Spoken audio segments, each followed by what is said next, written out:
Good evening. Good evening. Welcome to another Monday Conversations with the Masterful Raconteur. I'm your host, Florida's own Barry S. McLeod. This podcast is brought to you by bbengine.com. I want to talk today about Black history. Black history. I want to I want to challenge somebody today. Black history.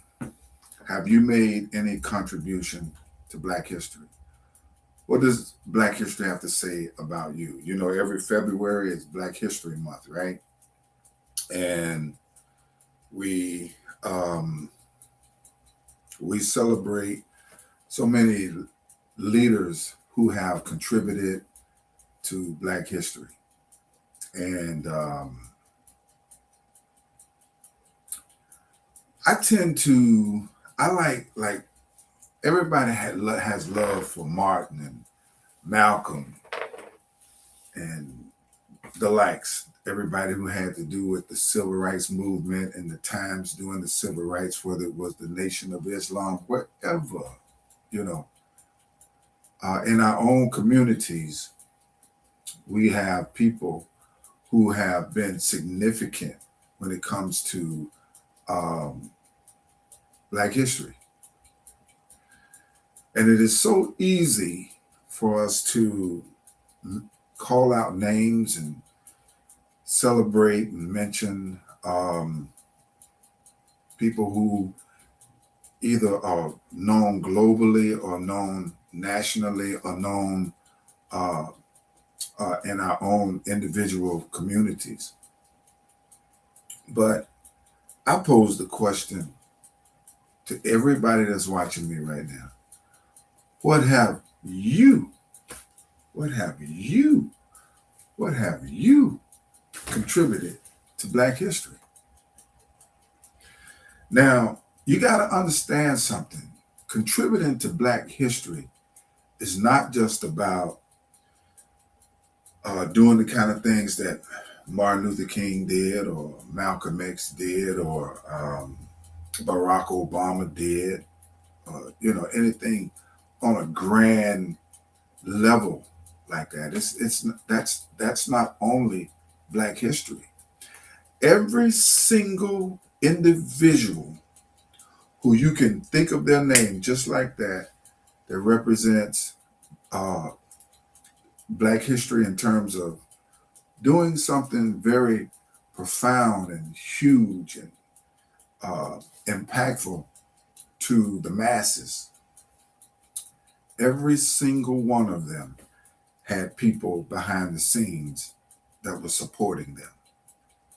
Had it not been for those behind the scenes that were supporting them, I do not believe that they could have had the impact, the reach, the results that they actually had.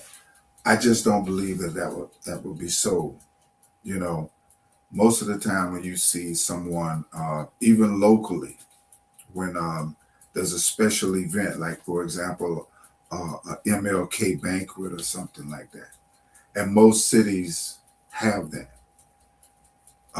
You have the president of the local NAACP or people of that nature, people in those kind of positions, and you have certain pastors who have been very significant in terms of contributing to the community that they represent. You have local city and county government leaders, commissioners, that have a lot to do with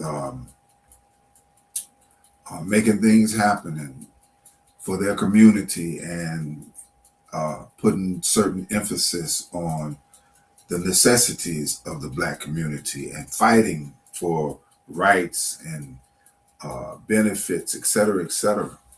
But each one of those people, just as well, they have someone else that they're collaborating with to help position them for the platform for which they represent, that they speak on. That's why Black History Month is far more significant than what the average person sees it as. Because when you're talking about uh, leadership, getting things done for the Black community, that is such a collective process. And most of the people who are significant are never known. Their names are they're not mentioned, or they're barely mentioned. So so we cannot overlook that. We should not overlook that. Most of the time, when you have a especially on a local level, you have a person who has a campaign going on, or something that speaks to Black history or the Black community. Da da da da. A lot of times, you will hear them say, "I want to thank so and so and so and so and so and so and so and so and so." And most of the time, the average person, they will hear those names, and they don't mean as much to them as they should, because that person who's on that podium, or on that stage, or in that forum, whatever the case may be, they have to have other people to do certain assignments, to gather information, to do research, to fact check, and just do a variety of different tasks that positions them, that equips them to be in a position to stand up and express themselves, whether they're giving information, whether they're doing encouragement, whatever it is they're doing. Even right in your church, the pastor, he tends to, will it be male or female, a lot of times before they do, like for example, one of the churches I play for, this Sunday coming, we'll do our Black History program.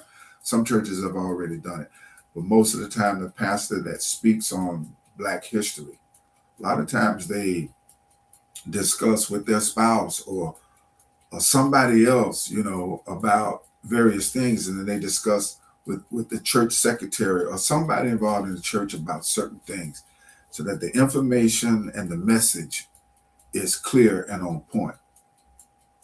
And so I'm making I'm going this long way to show you how Black history is far bigger than just these prominent leaders that we look up to and we respect and admire, or whatever the case may be. These known prominent figures.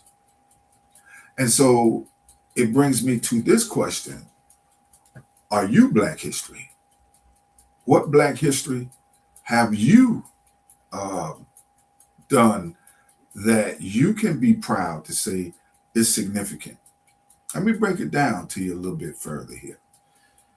There's a mother and a father out there somewhere that has a child that is doing very well in whatever they're doing. They're being successful in their job, and doing things that make a difference to other people. It's not always limited to just the Black community. If you brought that child up right, and your child uh, developed into a very responsible and caring person, and is doing positive things with their lives that impact other people, just like that, you contributed to Black history. Because again, a lot of people who contribute to Black history are not always people that are known, people that are prominent. It takes a lot of pieces, a lot of components to make a thing. And you can never ever discount what a lot of people look at as the small people. It has nothing to do with status. Really, it doesn't. It has to do with who you are and what your passion is and what your focus and your character, your integrity, these kind of things. So, there are people who have done major things, significant things that never went to college. There's people that have done very significant things for the Black community and never graduated high school. That's why I don't listen to people who carry that air about them that because they went to college and graduated, which is a wonderful thing, that they're so here and so many that most other people who have not accomplished what they have or went the route that they went, they're somewhere below that. I don't buy into that because a lot of times that's just ego and a bunch of BS. It's foolishness sometimes. So I look at people who get up out of the bed in the morning and they do positive things in life. And those positive things, they have an impact in sort of like a chain reaction way to the community by which they live, and maybe even beyond the community that they live. And I think that everybody that has done something significant or positive, even in what we consider the smallest way, I think you should feel good during Black History Month that you've done something good. Don't uh, overlook yourself when it comes down to celebrating Black History Month. I don't want to stroke my ego, um, but I have done a lot of things. I have written so much stuff. I have directed it, produced it, cast it.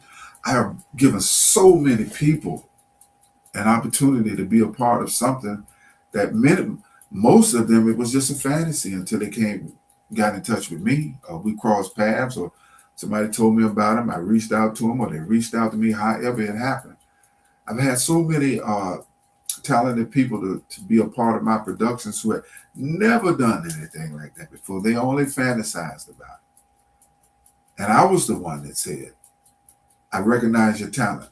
Let's do something with it."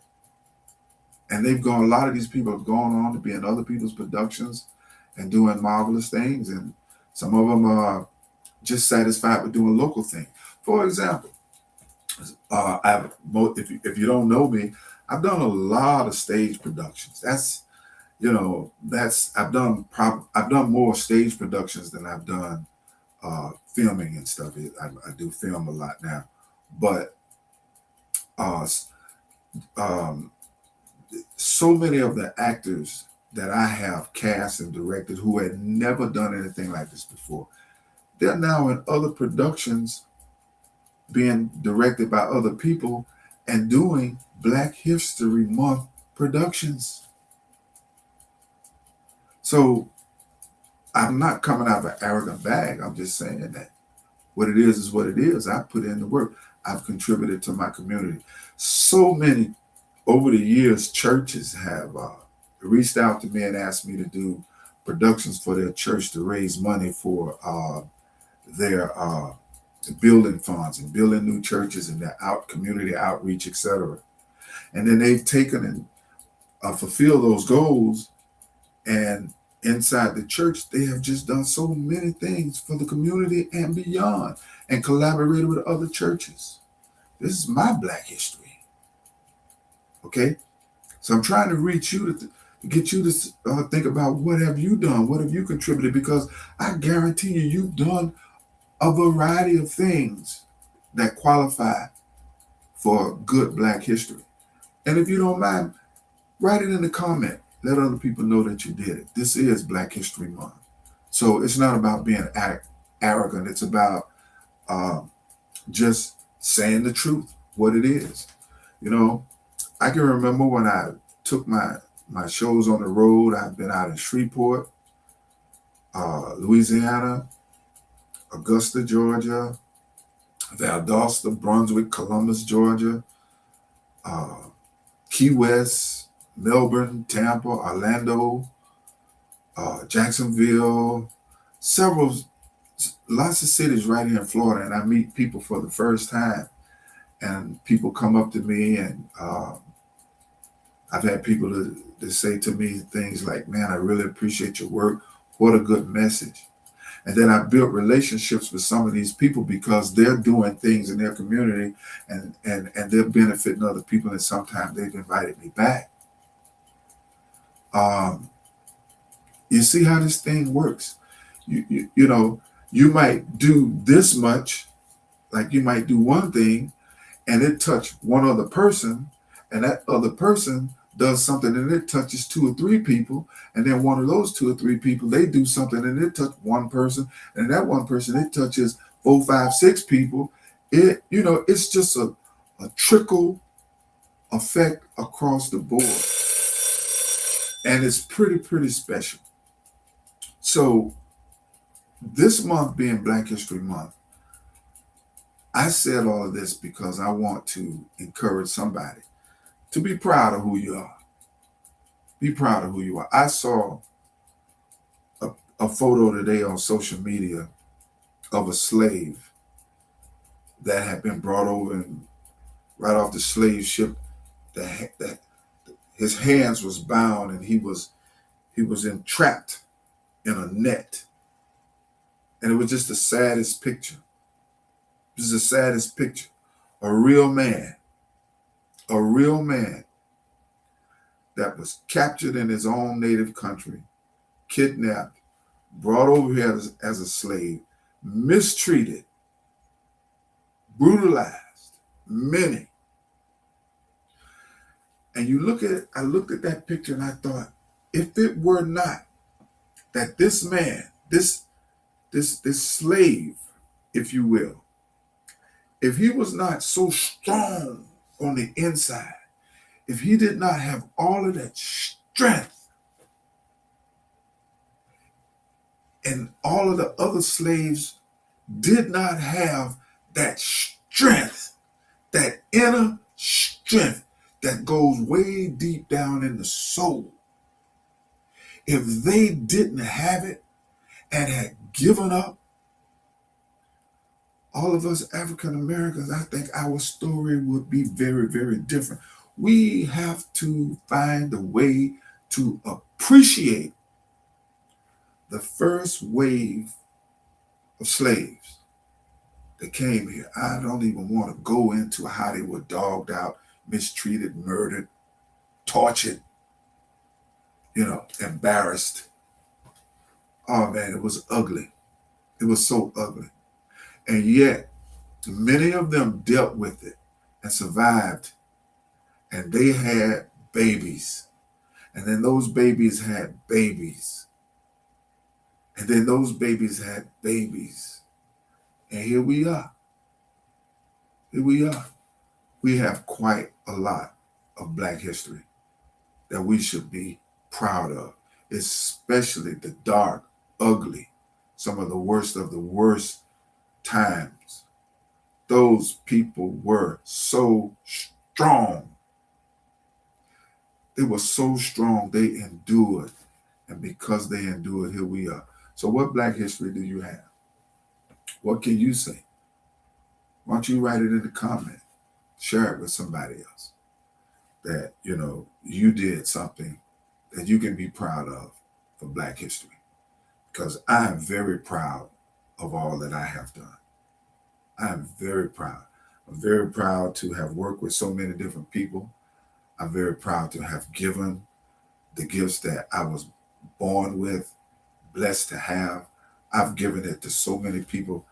In 1983, I went to school at Roffler of a university in Jacksonville, and I was living in Arlington at the time. And then when I graduated, I worked at a salon off of Merrill Road, and then I left there and worked at 45th and Moncrief for a while. And I came back to Gainesville because I just hadn't had the foundation to sustain myself financially. And I came back home thinking that being home with family, I would be in a better situation financially, which wasn't the case. So I had to get in the grind even harder. Should have just stayed where I was at. But I made a bad judgment there, which wasn't the worst judgment, because when I came home, I got in the grind. I dug in deep. I worked uh, at a salon in the mall. And then 4 years after that, I found an opportunity in the heart of the black community on 10th Avenue and Northwest 5th Avenue. Anybody know anything about 5th Avenue in Gainesville? That was the spot. Found a spot right across the street from Mom's Kitchen. Opened up my first hair salon where I was the owner, and that was in '88. Um, and then in '92, I opened up my first nightclub, the Silk Palace. In '94, or was it '97? I don't forgot now. '95 maybe. I opened up my second club in Lottie called Club 225. Actually, before I opened up those clubs, I opened up a ice cream parlor, and then I expanded my salon into a clothing boutique. I was making runs back down to the fashion district in Miami, regularly buying fashion. And the whole while I was doing all of that, I was playing in a band. And I morphed into doing DJ services and still playing in the band. And next thing you know, I moved my salon from Fifth Avenue to where it is now. I changed the name. At first, it was BSM Personal Touch. Then I changed it to Amani Hair Salon in 1996, and I moved to the location where I'm at now. And from that point on, I was just starting to write more and more and more. And movies, authored 4 books, um, and stage plays, casting people, putting my shows on the road, going places. You know, that's my legacy. That's my legacy. And now I have the salon. I work with. I'm a Medicaid provider. I have a small company where I work with people with special needs. Work with some of the best people in the world with special needs. And I play for the church every week. And I have a band called Florida Zone. We just did a show in Jacksonville this past Saturday. We'll be in Dunellen this Saturday. And I'm just always connected to people. I'm always giving the gifts that I was born with, always creating a platform and an opportunity for other people. And I am thankful. I am blessed. That's my Black history. That's Florida's own Barry S. McLeod's Black history right there. My salon is still open. I still work in there. I don't know how many people these hands have touched as far as being a barber and a stylist. And I've always given my best. I was telling someone recently, one of the reasons I feel I lasted so long is because I made it a pact from day one to never cheat myself. And I'm thankful. I'm blessed. So again, what's your Black history? Put it in the comment box. Let me know. Go to bbingin.com, bbingn.com, and support my other project. That's where I house all of my content, my movies and plays and documentaries and all that kind of stuff. I got some good stuff on there.